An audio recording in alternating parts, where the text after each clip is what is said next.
Harry awoke one morning feeling cold, despite him being wrapped around with covers. He leant his left hand on the other side of his bed, only to feel nothing but bed sheets. His wife Sarah wasn't there. What the hell? Where is she? He thought. She must be outside just making breakfast. He then went over to the counter in his bedroom to turn on the radio, and then a commentator exclaimed that a son and a wife had been murdered. He didn't want to hear this though, so Harry changed the channel immediately. And then another commentator came on, exclaiming that it was Oppisite day. Harry then got up, put on his slippers, put on his dressing gown, and then walked out.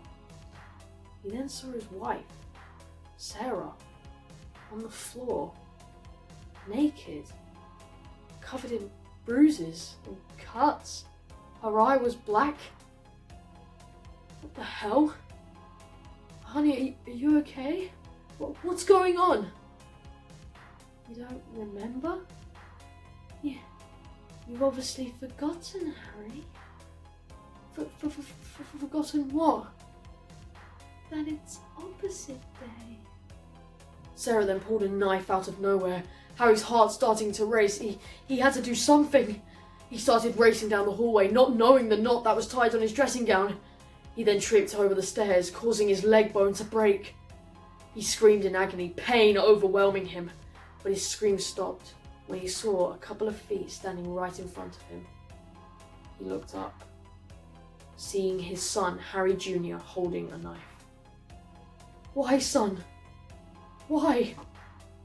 He then stared at his son closely, seeing bruises also all over his face, 2 black eyes, and then he let out a small grin, showing several missing teeth. Don't you remember, Dad? It's Oppisite day. Harry then heard muffled footsteps from above the stairs. Sarah was coming. Harry knew he had to quickly do something, but he couldn't in time, as Harry Jr. then swung a door open right up against his face. Then Harry Jr. climbed up on top of Harry and started indulging his fingers right into his eyes. Harry felt like it was it for him, but he built up enough strength just to force his son off him, and then he started crawling out the door. Sarah was chasing him, but she wasn't fast enough. Harry continued crawling, and eventually reached the graveyard. The graveyard grass floors were so much easier to crawl through rather than a hard pavement. Harry then turned around, heard some weird sound. He turned around and saw the grass was moving. He then took a deeper look and saw a rotting hand come out. The rotting hand started climbing, showing a disfigured, rotting woman with half her ribcage showing. Harry knew exactly who this was. It was his ex-wife. What's the matter, my sweetie? Was the inheritance money not worth me falling down the stairs? She said as her neck snapped, and then she started to giggle.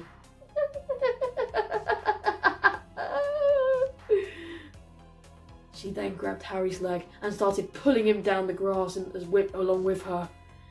Harry started to scream, but there was nothing he could do. She was too strong with him. Then his screams started to become muffled by dirt. And then he was pulled. He was gone. Underground. Suddenly, Harry awoke. He was in handcuffs. He was in a police car.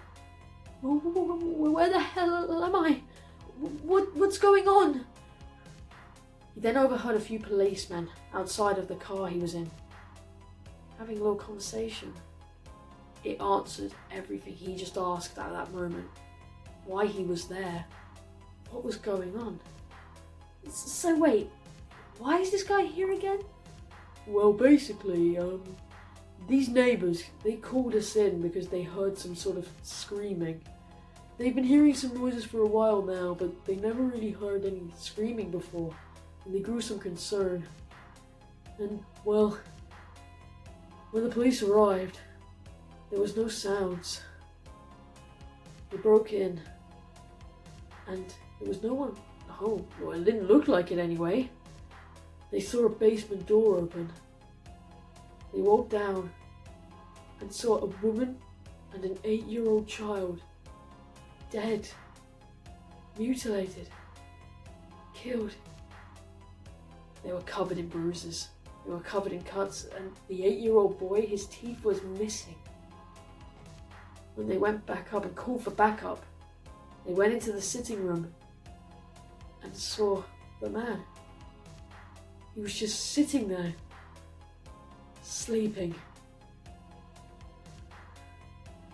He then stared over at Harry.